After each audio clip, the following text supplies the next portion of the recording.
Arestado ang isang dating sundalo matapos mahulihan ng hinihinalang shabu sa Ilocos Norte. Sa Abra naman nahuli ang dimanoy leader ng isang private armed group. May report si Mav Gonzalez.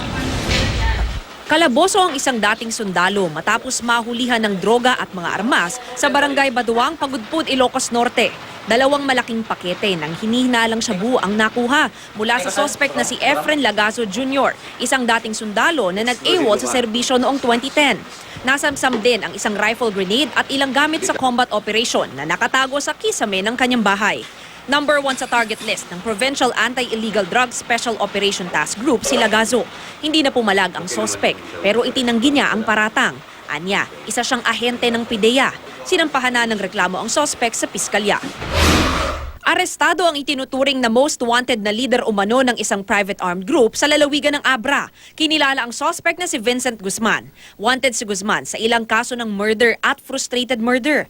Ayon sa pulisya, malaking bagay ang pagkakahuli kay Guzman dahil ang grupo na lang umano nito ang natitirang private armed group sa lalawigan. Tumanggi namang magbigay ng pahayag ang suspect. Mav Gonzalez, GMA News.